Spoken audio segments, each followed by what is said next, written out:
Aujourd'hui, la conférence a pour thème la transmission de patrimoine. Alors, on ne peut pas tout voir évidemment, mais j'ai choisi d'aller plutôt assez en détail, plutôt que de survoler. Merci. Alors, voilà, bénéficier d'un panorama complet de la transmission de patrimoine, ça c'est l'objectif de la formation. Donc, on ne va pas tout voir bien sûr aujourd'hui.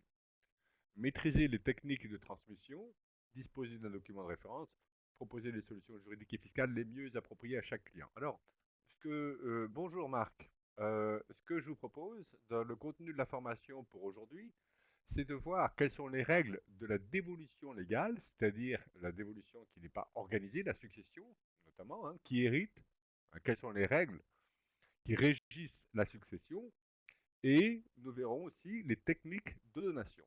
Quelles sont les techniques de donation? Donation manuelle, donation notariée, donation à terme, donation partage, donation... Enfin, voilà. On va essayer de couvrir tous les types de donations et à quoi ça sert. Assouplir les règles de la réserve, ça sera pour une autre conférence. Hein. Attention, ne pas toucher à la réserve héréditaire. Je rappelle que la réserve héréditaire, c'est la part du patrimoine qui revient obligatoirement aux héritiers réservataires. Et les héritiers réservataires sont, d'une part, quand il y a des enfants ou des descendants, eh bien, ce sont eux, ce sont les enfants ou, à défaut, les petits-enfants. Et ça, on va voir ces règles. Donc, ils ont droit à leur réserve. Et puis, à défaut de descendants, l'héritier réservataire, c'est le conjoint survivant. Le conjoint, ça veut dire conjoint marié. Hein, parce que le pacsé ou la personne, le compagnon en union libre, n'a aucun droit sur la succession. On ne peut lui transmettre que la quotité disponible ordinaire. Alors, il y a deux parties, la réserve et la quotité disponible. La quotité disponible, il y en a même deux. Il y a la quotité disponible ordinaire. Et la quotité disponible ordinaire, c'est la part du patrimoine dont on peut librement disposer. Et la deuxième quotité, c'est la quotité disponible spéciale du conjoint survivant, donc qui a vocation à revenir au conjoint. Voilà. Bon, alors, quand les enfants sont tous issus ou non du même lit, si les enfants sont tous issus du même lit, le conjoint a le choix entre un quart en pleine propriété de la succession, et on verra ce que c'est que la succession, de quoi se compose la succession, ou alors la deuxième option, 100% en usufruit. Et lorsqu'il y a des enfants qui ne sont pas issus du même lit, donc les familles recomposées, le conjoint ne peut pas choisir 100% en usufruit, mais simplement un quart en pleine propriété. Et on peut accroître ses droits du conjoint, donc, par la donation entre époux qui lui donne trois options.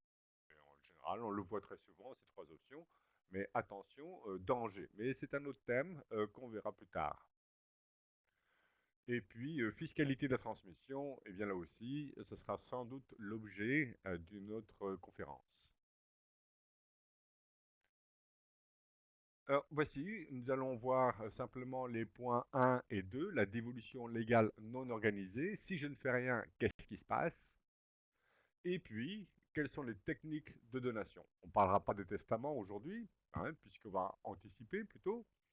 On va donner, hein, parce qu'il vaut mieux souvent fiscalement donner. Pourquoi? Parce que les donations, notamment, effacent les plus-values. Et les plus-values, c'est quand même quelque chose d'assez grave. Hein.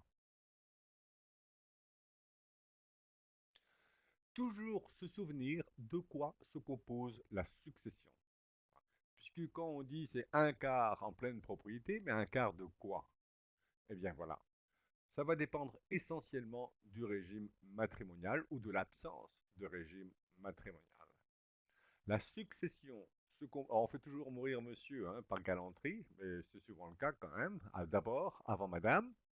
La succession se compose des biens propres du défunt, et s'ils étaient mariés en régime de communauté de la moitié des biens communs, sauf clause contraire dans le contrat de mariage, hein, on peut donner plus, enfin, on peut pas donner parce que ce n'est pas une donation, mais on peut attribuer plus que la moitié des biens communs au conjoint survivant. Notamment, vous connaissez bien la communauté universelle avec clause d'attribution intégrale au dernier vivant. Dans ce cas-là, c'est la totalité des biens communs qui revient au conjoint survivant. décès. Et puis, sinon, si c'est un régime séparatiste, eh bien, c'est la moitié des biens indivis. Et ici, donc, vous voyez. Alors, d'abord, j'aurais dû dire, on calcule les créances et ou les récompenses. Qu'est-ce que c'est que les récompenses ou les créances? Eh bien, c'est pour prendre en compte les, euh, les flux qu'il y a pu avoir en cours de vie des deux conjoints, par exemple. Je dois citer un exemple. En droit français, la propriété du sol l'emporte sur celle du dessus. Ça veut dire que madame hérite d'un terrain et si les époux construisent une maison sur ce terrain, eh bien la maison appartient à madame qui a hérité du terrain. Mais vous voyez bien que madame s'est enrichie. Hein. Et si la maison a été financée avec les fonds de la communauté, cette communauté s'est appauvrie, et donc madame, à la liquidation du régime, alors c'est quoi la liquidation du régime? Dans quelle situation on rencontre la liquidation du régime? Décès, divorce, essentiellement, ou changement du régime, certains changements de régime matrimonial, eh bien madame devra récompense à la communauté. Et les créances, c'est pour tenir compte des mouvements de patrimoine qu'il y a pu y avoir entre biens propres de madame et biens propres de monsieur. Dès lors qu'il y a eu des mouvements de patrimoine, des flux entre des biens propres et des biens communs, on parle de récompense. Bon, c'est deux termes un peu différents, mais le mode de calcul maintenant sont alignés. Frédéric, je vois que ça va, vous m'entendez? Oui, parce que je vois un petit signe à côté que je n'ai pas l'habitude de voir.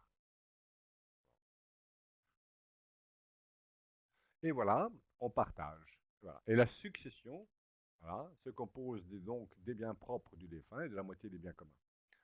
Et puis, bah, la succession, ça va aux héritiers. Hein, et on va voir justement à qui ça va. Le conjoint survivant conserve bien sûr ses biens propres et prend la moitié des biens indivis ou des biens communs. À chaque fois, se poser la question de quoi se compose la succession. Voilà les créances et les récompenses.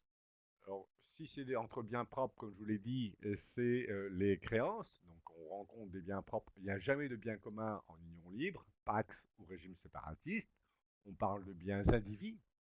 Et dans les régimes communautaires, eh bien, les biens sont communs. Alors, il existe une différence essentielle entre biens communs et biens indivis. Biens indivis, c'est quand même plus souple. Parce que pour sortir d'un régime de communauté ou d'une communauté, ben, c'est plus difficile. D'abord, il faut l'accord des deux époux. Bon, c'est pas toujours évident dans certaines situations. Ou alors en cas de décès. C'est pas très réjouissant. Ou alors en cas de divorce. Voilà. Alors que des biens indivis, c'est plus facile. C'est plus facile de sortir parce que nul n'est tenu de rester dans l'indivision et le partage est provoqué à tout moment. Enfin, je vous dis ça, c'est pour simplifier. Quelquefois, c'est plus compliqué. Voilà. Donc les récompenses sont calculées à la liquidation du régime pour tenir compte des transferts du patrimoine entre biens propres et biens communs. Et la communauté a pu s'enrichir ou au contraire s'appauvrir. Et si un époux a tiré personnellement profit de la communauté, il en devra récompense. Alors, voici les causes de liquidation du régime matrimonial, divorce, décès et changement de régime matrimonial. Ici, je vous ai mis, bon, c'est l'introduction, je vous ai mis les droits du survivant sur la succession avec des descendants, avec des enfants ou des petits-enfants qui, on va le voir, viennent en représentation. On a vu que la quotité disponible, la réserve, bon, eh bien ici, le, euh, le survivant sans disposition spécifique, il n'a droit à rien, hein, puisqu'on peut librement disposer de son patrimoine que de la quotité disponible ordinaire, et il va falloir faire un testament, et on pourra léguer, notamment, ou donner jusqu'au niveau de la quotité disponible ordinaire. Alors, la quotité disponible ordinaire, elle varie selon le nombre d'enfants. J'y reviendrai très rapidement. Et en cas de mariage, le mariage permet d'accroître les droits du survivant, mais aussi bon, la prestation compensatoire en cas de divorce, on va dire ça comme ça. Mais pourquoi pas la régler, la question de la prestation compensatoire dans le contrat de mariage, hein? C'est une possibilité, on n'y pense jamais, on le voit jamais. Bah oui, évidemment, quand on se marie, c'est toujours pour le meilleur. Enfin, vous savez ce que c'est. Tiens, il faudrait que je fasse une conférence sur les contrats de mariage, très intéressant. Comment protéger ce conjoint et se protéger d'un divorce. Alors, si ça vous intéresse, vous le direz, si ça, comme thème, des clauses à mettre dans les contrats de mariage. Alors ici, les droits du survivant avec des descendants, eh bien voilà, tout de suite le réflexe, est-ce que les enfants sont tous issus ou non du même lit? Si les enfants sont tous issus du même lit, le conjoint a droit soit peut choisir entre un quart en pleine propriété ou 100% en usufruit de la succession. Voilà. Et si un des enfants n'est pas issu du même lit, eh bien, le survivant, le conjoint survivant, ne peut recevoir qu'un quart en pleine propriété. Et quelquefois, un quart de zéro, c'est zéro. C'est pas toujours quelquefois, mais ça arrive, hein. Et on peut accroître les droits du conjoint survivant par ce qu'on connaît trop bien, les donations entre époux, qui laissent au conjoint le choix le plus souvent entre trois options. C'est la quotité disponible spéciale, soit la totalité en usufruit, soit un quart en pleine propriété et trois quarts en usufruit, soit la quotité disponible ordinaire. Et le conjoint survivant a certains droits, notamment le droit de jouissance temporaire et gratuite du logement, le droit viager d'habitation et d'usage du mobilier, d'habitation. Voilà. Et voici comment on calcule la quotité disponible ordinaire et la réserve. On part toujours de la quotité disponible ordinaire, deux mots juste avant, sur la donation entre époux. Euh, Souvent, elle n'est pas du tout adaptée aux objectifs du couple. Voilà. Quelquefois, il faut l'aménager, elles sont toutes rédigées pareil. Bon, alors qu'on peut complètement ajuster la donation entre époux à la situation et aux besoins du client, notamment quand il y a une entreprise. Regardez, je fais une donation entre époux. Ah, j'aime bon, ma femme, c'est mon amour. Bon, je fais une donation entre époux comme ça, et puis mon épouse ne travaillait pas dans l'entreprise. Par contre, mes enfants, ils travaillent. Eh bien, c'est une erreur le plus souvent que de faire une donation entre époux, alors que c'est un réflexe souvent systématique. On voit des drames parmi les entreprises, avec, des situations où il y a des donations entre époux, qui remettent complètement en cause la pérennité de l'entreprise familiale. Il faut bien regarder où on veut que les biens aillent plus tard, hein. Attention au réflexe. Alors, les droits du survivant sur la succession avec testament, en présence d'enfants, on a vu qu'on peut notamment aussi attribuer à l'union libre et le Pax la quotité disponible ordinaire par testament, et la quotité disponible ordinaire dépend du nombre d'enfants du défunt.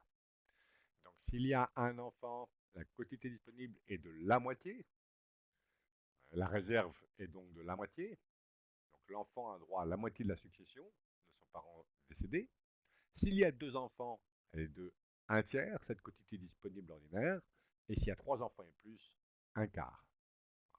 À défaut de descendants, eh bien, ici, la quotité disponible est de trois quarts, puisque si il y a mariage, le conjoint survivant, eh bien, devient héritier réservataire en l'absence de descendants.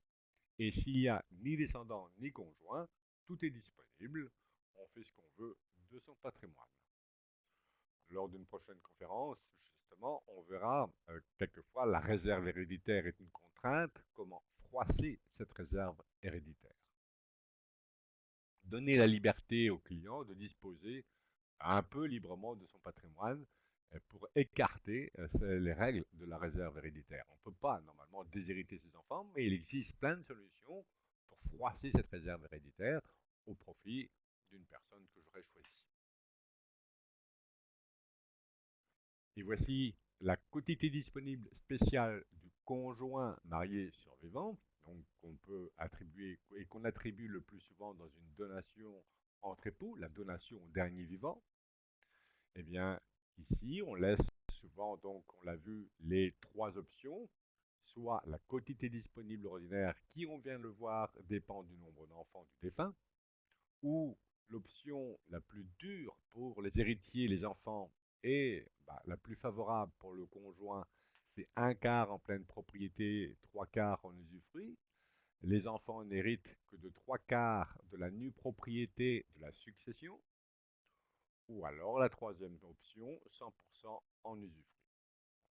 Vous voyez bien qu'il vaut mieux régler tout cela par testament ou dans une donation entre époux pour voir exactement les besoins du conjoint et du travail. Hein. Ah, il est content ici, et puis là, 100% en usufruit, pas content, parce que je n'aime pas le démembrement de propriété. Enfin, je n'aime pas, c'est pas moi, c'est j'aime ou j'aime pas, mais le démembrement de propriété pose plus de difficultés que d'avantages. Les règles successorales, la dévolution légale en l'absence de conjoint successible et avec le conjoint successible. Alors, vous voyez bien que dans la vie, c'est l'inverse qui se passe. Hein. C'est d'abord la dévolution légale avec le conjoint survivant et après en l'absence. Mais c'est pour des raisons pédagogiques que l'on voit cela dans ce sens-là. Les règles successorales, donc on va appliquer la règle des ordres, puis la règle des degrés, avec deux exceptions à la règle des degrés, la représentation et la fente. La représentation et la fente sont des exceptions à la règle des degrés, mais en aucun cas la représentation et la fente ne mettent en cause les règles des ordres. Les dévolutions légales en l'absence du conjoint survivant, nous verrons l'ordre des héritiers avec des exemples, puis les dévolutions légales avec le conjoint survivant. On va voir qu'il va y avoir la concurrence entre le conjoint survivant et les autres héritiers, et nous verrons des exemples. Les règles successorales. Les héritiers sont d'abord classés par ordre. Ça, c'est intangible comme règle. Et l'ordre des héritiers est la liste et le rang des parents susceptibles d'être appelés à une succession, et un seul représentant dans un ordre suffit d'éliminer tous les ordres subséquents. Et l'ordre des héritiers varie selon qu'il y a une présence de conjoints survivants ou pas. Et à l'intérieur de chaque ordre, vous voyez, on regarde d'abord la règle de l'ordre et ensuite la règle du degré. Et c'est au sein de chaque ordre qu'intervient la règle des degrés. Et en principe, nous le verrons, que c'est le degré le plus proche qui élimine le degré le plus éloigné, sauf exception. Alors, il y a la fente, la représentation et les successions anomales qui vont mettre en échec la règle des degrés. Donc c'est la fente de quoi? Alors la fente, c'est une situation assez rare, il faut qu'il y ait ni enfant, ni conjoint, ni frères et sœurs, ni neveux et nièces. La fente, ça va conduire à la division de la succession en deux parts égales. Hein, la fente va mettre en échec la règle des degrés et la succession va être divisée en deux parts égales, une part pour la ligne paternelle et l'autre part pour la ligne maternelle, dès lors qu'il y a un représentant dans chaque ligne. La représentation.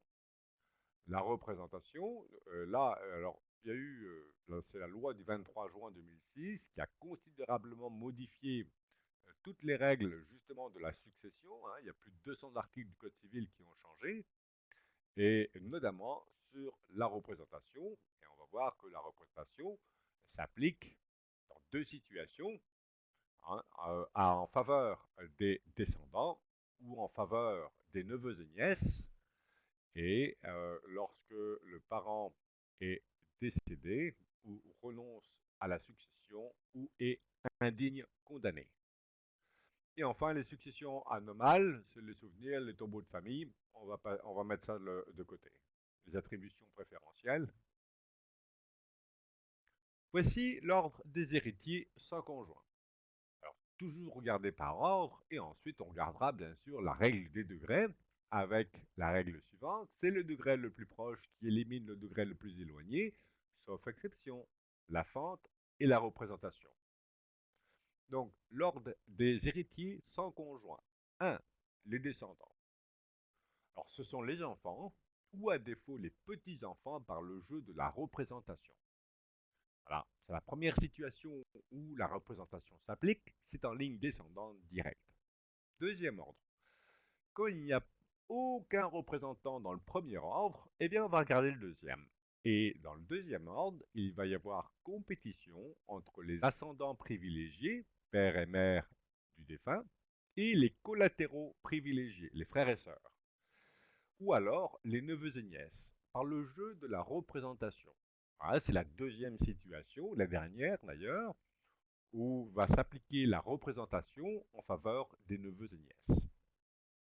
Troisième ordre, les ascendants ordinaires, donc grand-père, grand-mère du défunt, et ensuite les collatéraux ordinaires jusqu'au sixième degré, et à défaut, c'est l'État. Voici les ordres sans conjoint, donc 1, vous voyez le curseur, ici les enfants ou à défaut les petits-enfants par le jeu de la représentation, donc en rouge et rose.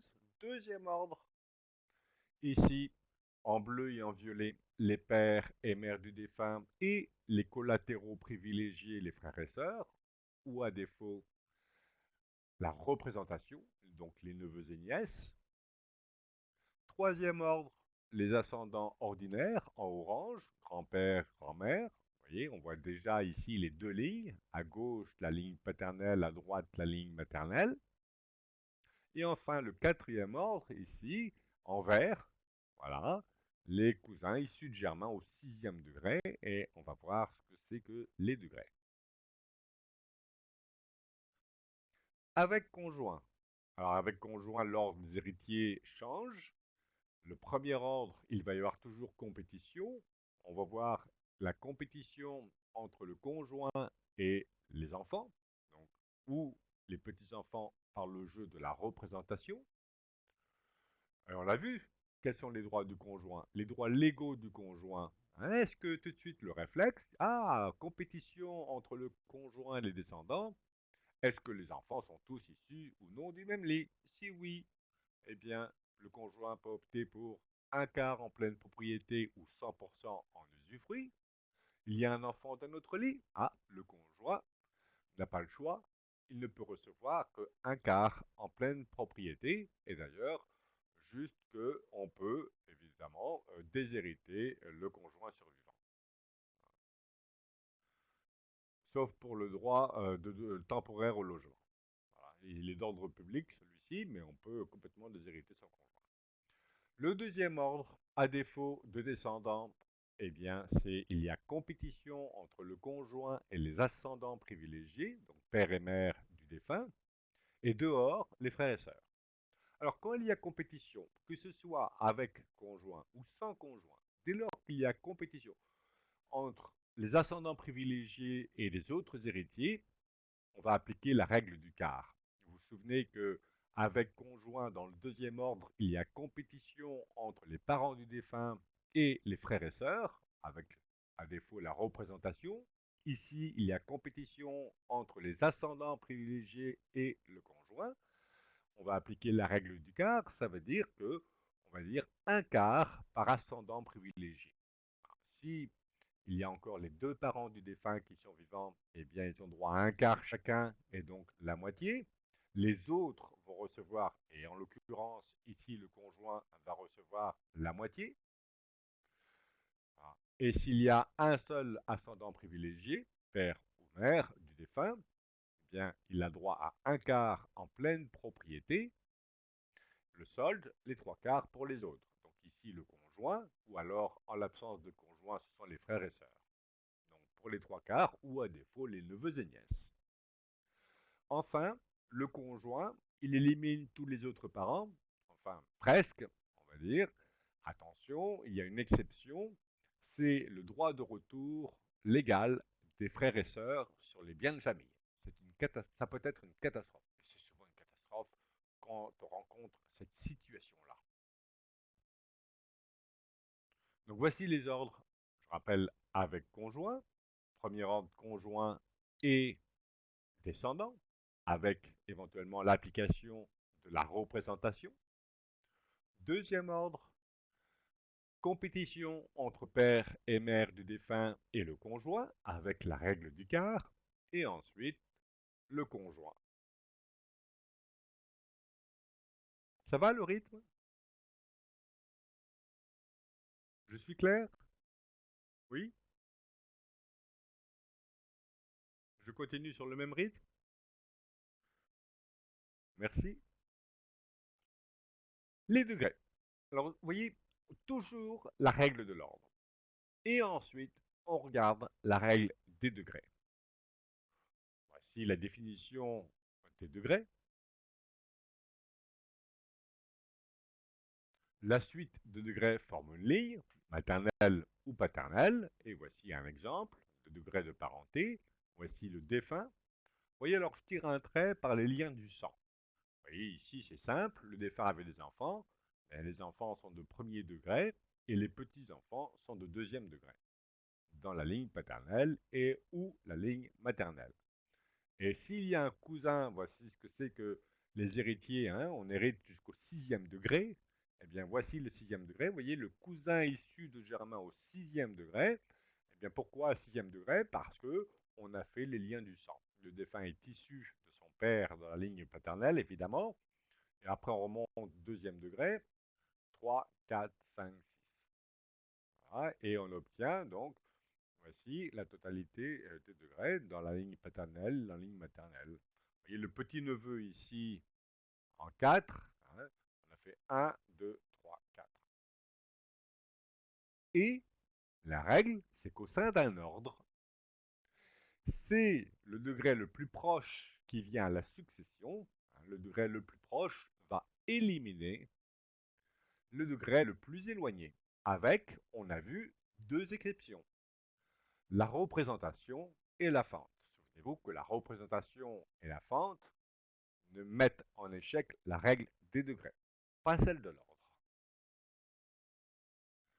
Principe des degrés, au sein d'un même ordre, le degré le plus proche élimine le degré le plus éloigné. S'ils sont au même degré, le principe, sauf exception, c'est qu'ils se partagent la succession par tête, avec les exceptions, la représentation et la fente. La représentation, on va voir qu'il y a une répartition non pas par tête, mais par souche. Mais au sein de la souche, il va y avoir une répartition par tête. Et la deuxième exception, hein, qui met en échec la règle des degrés, c'est la fente. Il va y avoir une division de parts égales entre ligne paternelle et ligne maternelle, quel que soit le degré. Mais on va le voir que la fente, hein, eh bien, c'est des situations rares, ni enfants, ni petits-enfants, ni conjoints, ni frères et sœurs, ni neveux et nièces. La représentation pour les ordres 1 et 2, on a vu les ordres 1 et 2, c'est-à-dire en ligne descendante et en ligne collatérale privilégiée, les frères et sœurs. Là, vous voyez, on commence à dire que la représentation s'applique en cas de prédécès ou de renonciation. Renonciation, il y en a une troisième, c'est l'indigne condamné. C'est assez rare, hein, j'ai tenté de tuer mes parents pour hériter plus vite. Et ensuite, donc, la fente. La fente, donc, voici. Donc, ça s'applique. Et donc, pour simplifier, ni enfant, ni conjoint, ni frères et sœurs. La représentation. La représentation ne concerne que les successions non organisées. Elle permet à un héritier, le représentant, de prendre la place d'un héritier le plus rapproché en degré, qui est soit prédécédé, soit indigne condamné. Alors on va écarter cette situation-là, hein, mais prédécédé ou renonçant. Condition de la représentation. Le représentant est un descendant du représenté, et on a vu que en ligne directe descendante ou en ligne collatérale privilégiée. Voilà. Dans la ligne directe descendante, en faveur des descendants des enfants, petits-enfants ou à défaut arrière-petits-enfants, et en ligne collatérale privilégiée en faveur des neveux et nièces. Le représentant ne peut être qu'un descendant du représenté, ça veut dire qu'il peut jamais y avoir représentation en ligne ascendante.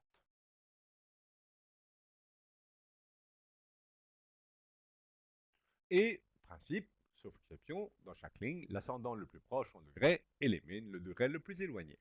Alors voici les situations de représentation. En ligne descendante, ici en rouge, hein, le défunt, il y a le fils ou la fille qui est soit prédécédé, renonçant ou indigne condamné. Le petit enfant vient en représentation et il va éliminer l'arrière-petit enfant parce qu'il est de degré le plus proche. Donc ici, c'est en ligne descendante et en ligne collatérale, le défunt avait des frères et sœurs, eh bien c'est le neveu et la nièce qui vient en représentation, toujours dans les trois situations prédécédées, renonçant, indigne, condamné. Et le partage va être réalisé par souche. Et au sein de la souche, par tête. Donc on va voir ce que c'est qu'une souche. À l'intérieur d'une souche, le partage se fait par tête. Donc exemple de représentation qui s'applique toujours dans les trois situations décès, renonciation, indignité. Le défunt est ici. Il n'y a pas de chance dans cette famille. Regardez, il y a trois souches. Hein, trois souches. A, B, C. A est décédé, C est renonçant. Donc il y a la règle de la représentation. Ici, on ne voit que la représentation en ligne directe descendante.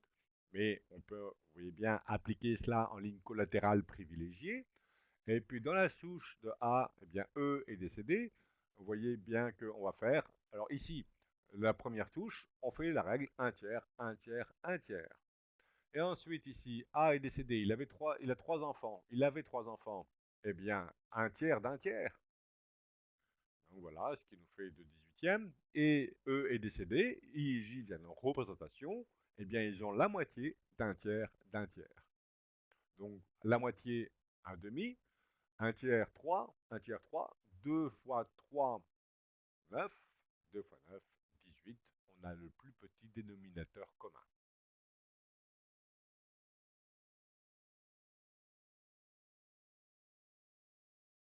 Voilà, un partage par souche. Et au sein de la souche, on a vu un partage par tête. La fente. Deuxième exception à la règle des degrés, et non pas à la règle de l'ordre. La règle de l'ordre est intangible. Et donc voici la fente. Il va y avoir, si il y a un représentant jusqu'au sixième degré, eh bien dans enfin dans les deux lignes, et maternelle et paternelle, et il peut y avoir la situation de la fente, mais vous voyez que c'est des situations rares. La fente ne s'applique que en l'absence de conjoint survivant, de descendant ou de collatéral privilégié, ou de représentant de descendant ou de collatéral privilégié, hein, et en présence d'ascendant. On va le voir des situations où il va y avoir la fente. Vous voyez, le Code civil distingue trois fentes. Donc, pour faire simple, hein, en l'absence de conjoint, de descendant et de collatéral privilégié. En aucun cas, la fente ne met en échec la règle de l'ordre. Elle ne met en échec éventuellement que la règle des degrés. Puisque dans l'ordre, un seul représentant d'un ordre suffit à éliminer tous les autres subséquents. Et au sein de la fente, au sein d'un même ordre, les héritiers de même degré se partagent la succession par parts égales et par tête. Avec la fente, la succession est divisée en deux parts, par moitié-moitié, vous voyez, quel que soit le degré. Voici un exemple de fente. Le défunt laisse du côté paternel un oncle et tante de troisième degré, hein, 1, 2, 3. Et ici, du côté maternel, donc sa mère de premier degré. Donc, eh bien, il va y avoir division de la succession en deux parts égales. Et vous voyez bien que ici, la fente met en échec la règle de degré. Alors, l'oncle et la tante n'a droit à rien, puisqu'il est de degré le plus éloigné. Donc la mère prend la moitié. Mais vous voyez que dans cette situation familiale ici, dès lors que vous avez des clients qui n'ont pas d'enfants, ni frères et sœurs, ni neveux et nièces, eh bien, application possible de la fente. Donc vous voyez bien que l'oncle, la tante qui aurait pu être au sixième degré, Hein. L'oncle d'Amérique, eh bien, veut recevoir la moitié, alors que la mère du défunt, eh bien, elle est privée de la moitié. Donc, c'est des situations qu'on rencontre, hein, quand même. Donc, vous voyez bien, alors ici, on voit les règles de la succession, mais vous voyez bien on peut écarter tout ça, bien sûr, par des testaments. Des testaments, vous voyez bien qu'ici, il n'y a aucun héritier réservataire, puisque les héritiers réservataires sont soit les enfants, ou à défaut, le conjoint survivant. Donc, on a vu que la force ne s'applique pas en présence d'un conjoint. Et ici, eh bien, on fait ce que l'on veut. Et donc, il faut prendre les dispositions pour éventuellement soit écarter sa mère, pourquoi pas, ou soit écarter l'oncle, la tante.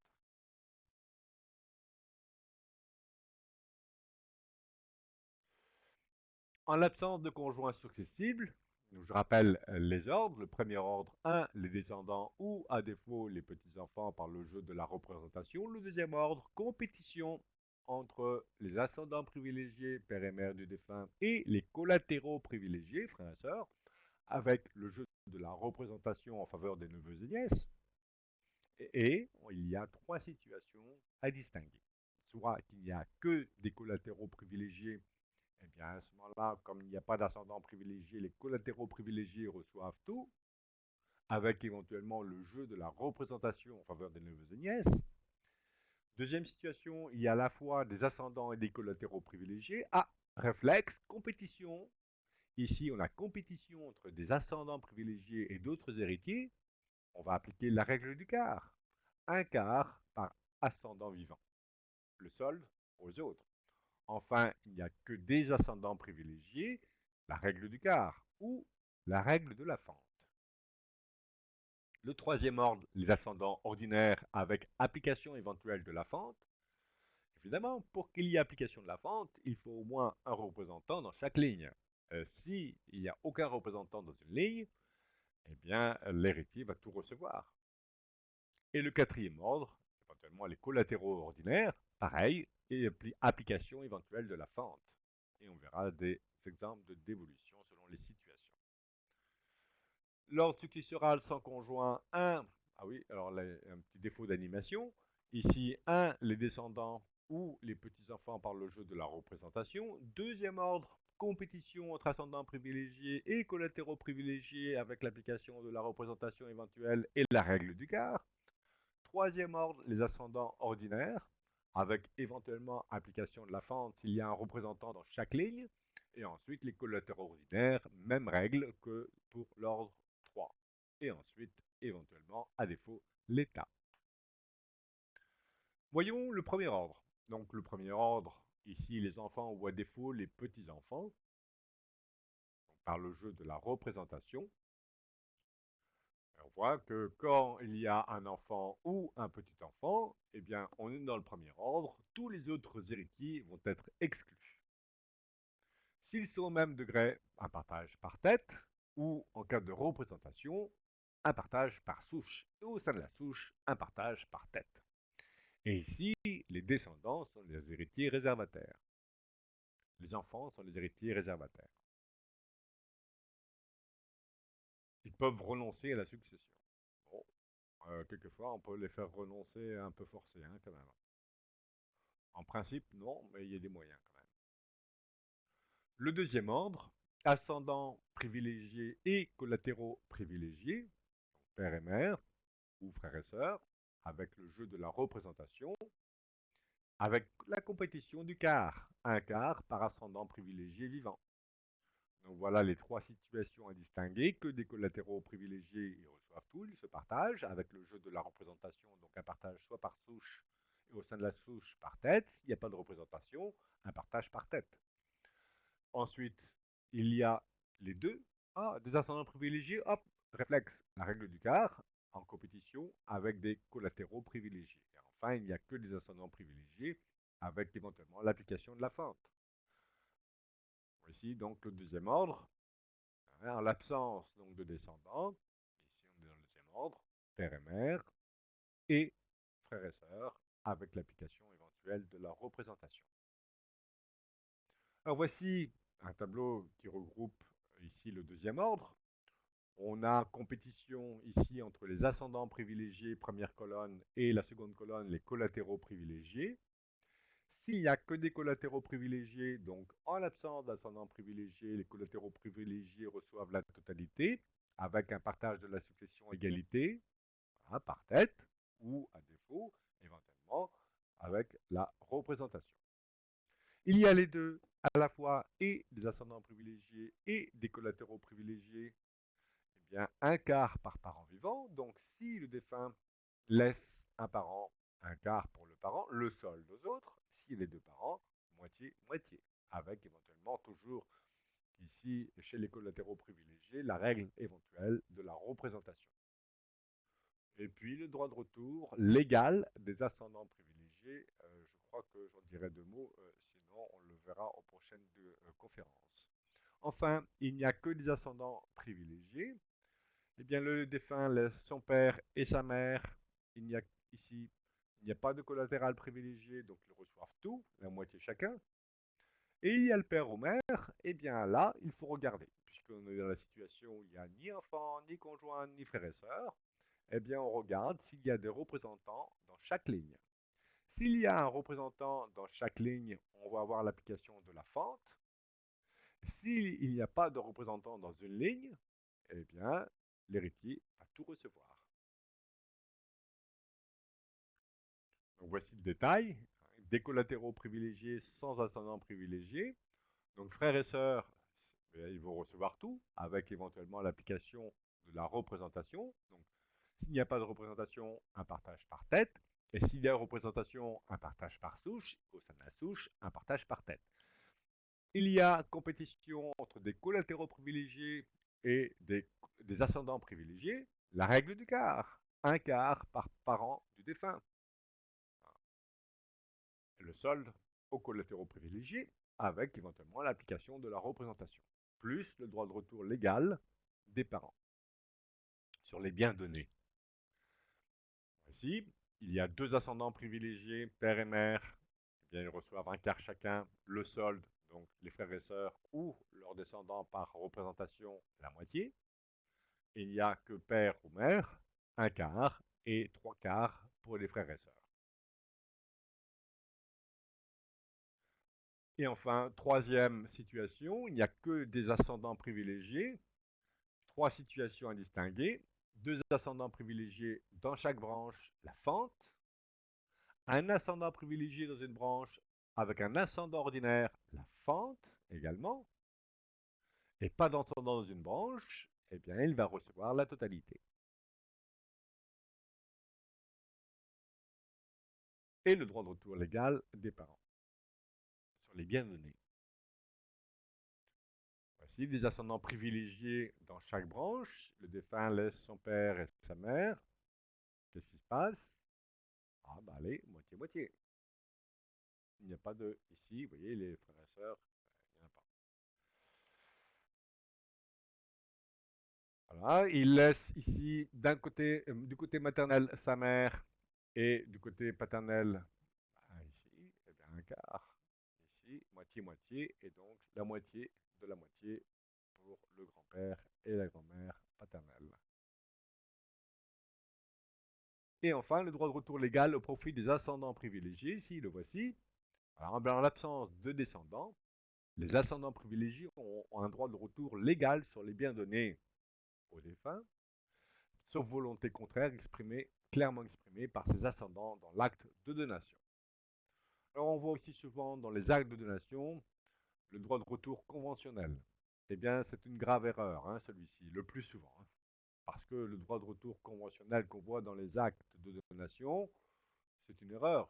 C'est-à-dire que j'ai un des enfants qui décède, et ici le droit de retour légal s'applique sans descendance. Le droit de retour conventionnel, on peut l'imposer dans un acte de donation en présence de descendants. C'est une grave erreur, le plus souvent, 9 fois sur 10, parce que en cas de décès de l'un de mes enfants, le patrimoine me revient.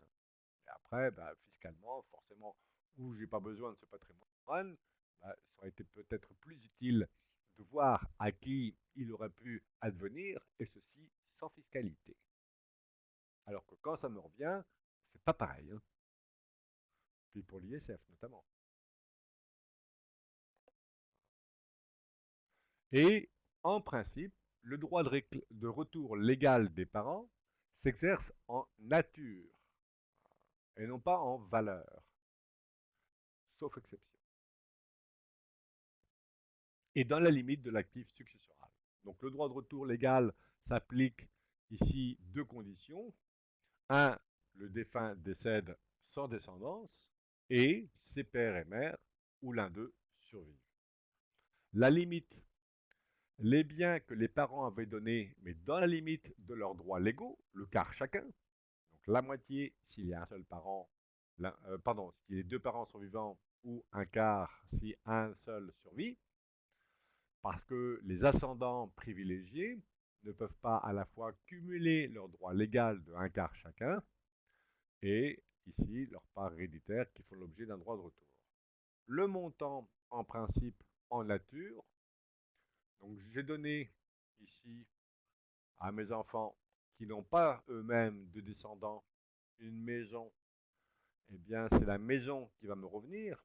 Alors vous voyez bien que quand le droit de retour légal s'applique, à chaque fois, d'ailleurs on va le voir dans les techniques de donation, mais je crois que j'étais un peu ambitieux, il y a 150 diapositives, bon, faut regarder, on est à un tiers.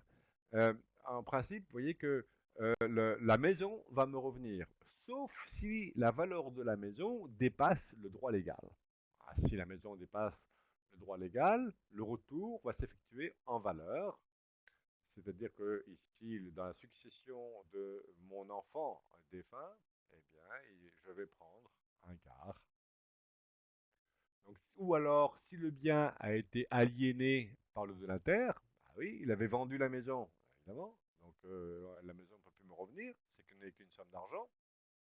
Ou si la valeur de la maison dépasse la valeur de mes droits légaux qui sont du quart.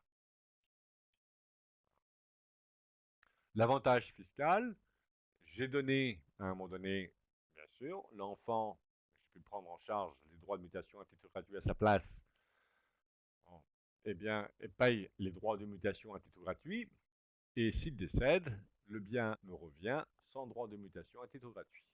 Mais quand je vais redonner, ça ne va pas être pareil. Le troisième ordre, les ascendants ordinaires, ici, pareil, éventuellement l'application de la fente. Des ascendants ordinaires dans les deux branches de la fente, pas de représentants dans une ligne, paternelle ou maternelle, la totalité pour l'héritier. Donc voici encore un exemple, la fente et la fente. Et ici, pas de fente, quand il n'y a qu'un seul représentant, vous voyez, à l'absence de représentant d'une ligne, ben, ils se reçoivent tous. Le quatrième ordre, même règle que pour le troisième ordre, la fente ou l'absence de fente.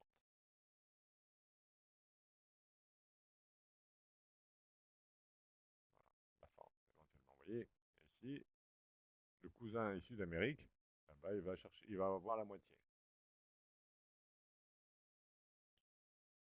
Et voici des exemples d'évolution légale sans conjoint. Un veuf qui laisse 3 enfants nés de son mariage, sa mère, 2 frères. Alors tout de suite, il faut regarder dans quel ordre on est. Je rappelle les ordres sans conjoint. 1, premier ordre, les descendants. Il a vocation à éliminer tous les autres ordres. Deuxième ordre, compétition entre les pères et mères du défunt et les frères et sœurs, avec le jeu de la représentation.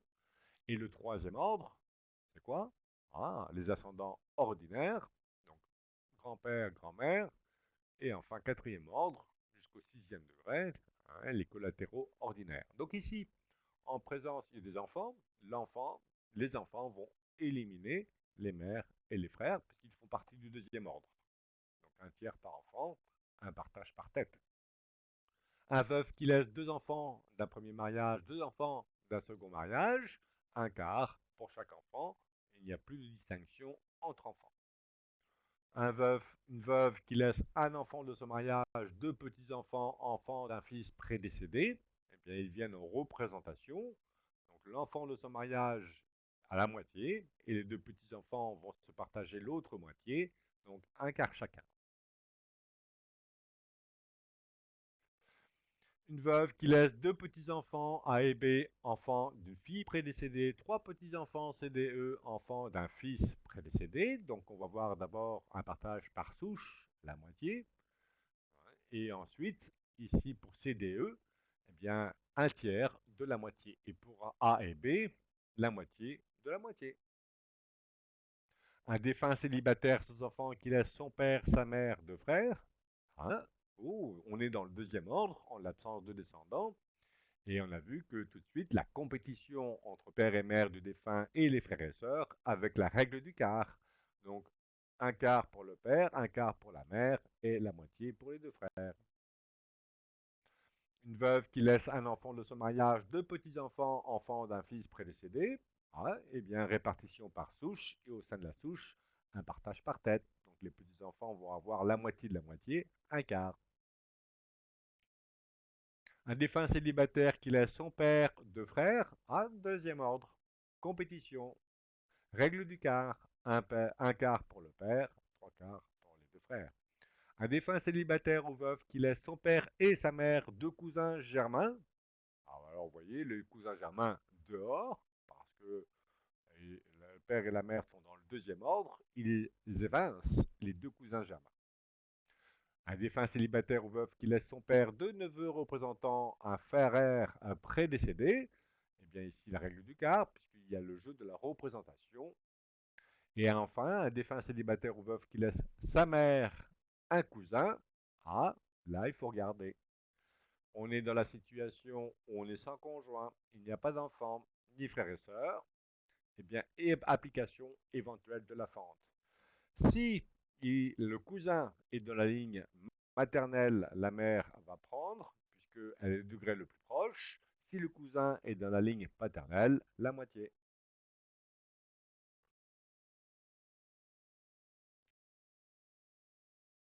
Et on voit les règles de dévolution légale avec le conjoint survivant. On ne va pas avoir le temps de voir toutes les donations. On le reverra sans doute peut-être la prochaine fois. Il était prévu qu'on voit la SAS. Vous me direz ce que vous préférez. Dévolution légale avec le conjoint survivant. Alors, ici, toujours la règle de l'ordre. Donc, on a vu ici, je rappelle simplement le plan. On est ici, donc, au troisième plan. Et voici le conjoint successible avec le conjoint, les ordres, toujours, la règle du degré. Et pareil, on finira avec des exemples. Donc, rappel, l'ordre des héritiers avec conjoint, compétition entre le conjoint et les descendants. Et réflexe tout de suite, est-ce que les enfants sont tous issus ou non du même lit, avec soit le choix un quart en pleine propriété ou 100% d'usufruit. Deuxième ordre, le conjoint et les ascendants privilégiés. Tiens, compétition dans le deuxième ordre avec les ascendants privilégiés, la règle du quart.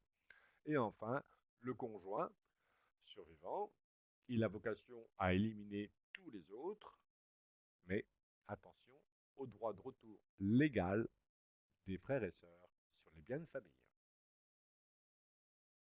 Dans le premier ordre, le conjoint et les descendants, si ici il laisse des descendants un quart en pleine propriété ou totalité en usufruit, si tous les enfants sont issus du même lit,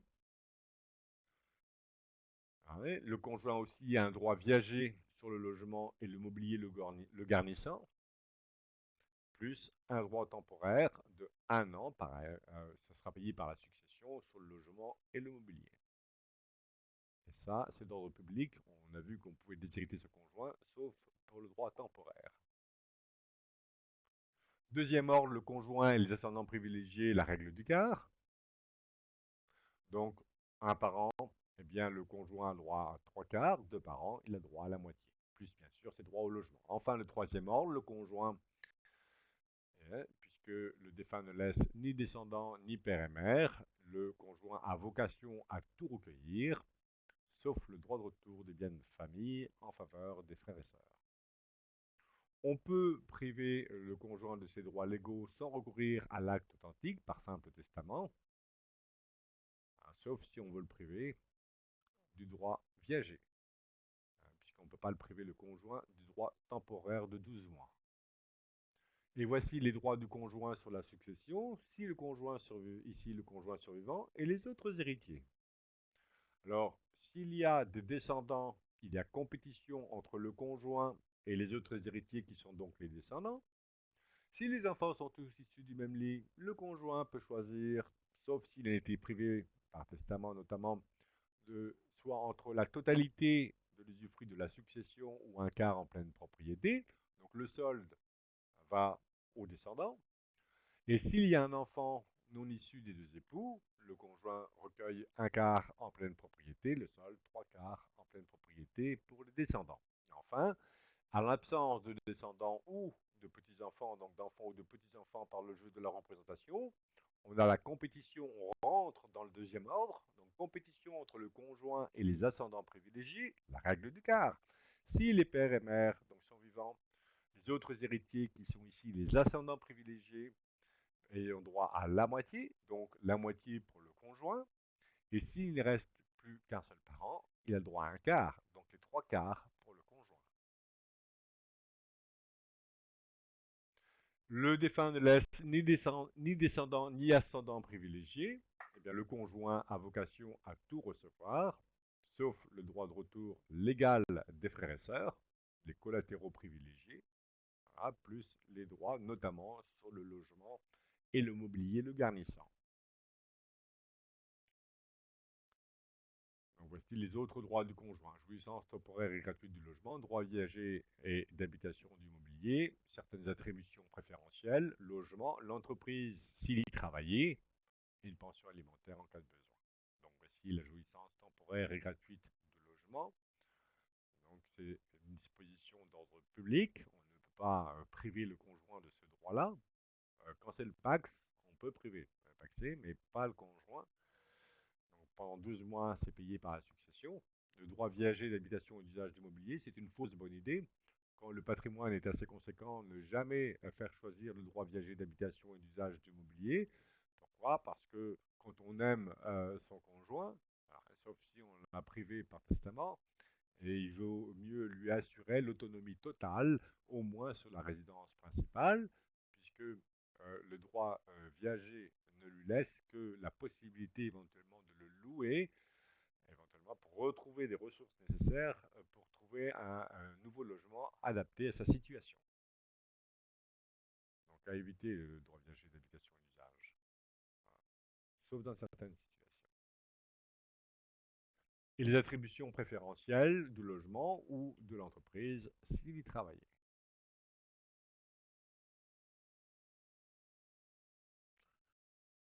En présence, donc ici, du conjoint survivant et des descendants, réflexe, est-ce que les descendants sont tous issus ou non du même lit? Donc deux options. D'ailleurs, si le conjoint décède avant d'avoir opté, eh bien, il est supposé pour la liquidation de la succession avoir opté pour la totalité en usufruit. Attention, lorsque le conjoint choisit 100% en usufruit, il y a toujours la possibilité pour les héritiers de demander la conversion de l'usufruit en rente viagère. Quelquefois, c'est pas cadeau. Pour le conjoint survivant. Bon, bah, qu'est-ce que vous voulez, hein? Sauf pour le logement. Et si un descendant est issu d'un autre lit, le conjoint ne peut recueillir qu'un quart en pleine propriété, mais quelquefois c'est un quart de zéro. Voilà. Dès lors que le conjoint recueille des biens en pleine propriété, les droits du conjoint en aucun cas ne peuvent porter atteinte à la réserve héréditaire. Et donc voilà, on fait des calculs qui sont compliqués, hein. Alors je ne vais pas rentrer dans le détail.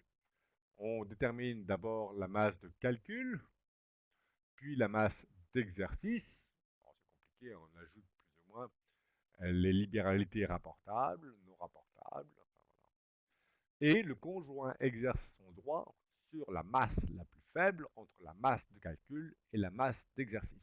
Et c'est pas très favorable pour le conjoint survivant. D'ailleurs, si le défunt avait fait des donations, notamment à des œuvres ou à sa maîtresse au préalable, eh bien, vous voyez que la quantité disponible ordinaire a pu être totalement épuisée. Si la quantité disponible ordinaire a été totalement épuisée, pas touchée à la réserve des héritiers, les enfants, donc il ne reste plus rien pour le conjoint. Donc s'il y a un enfant de notre lit, un quart de zéro, c'est zéro.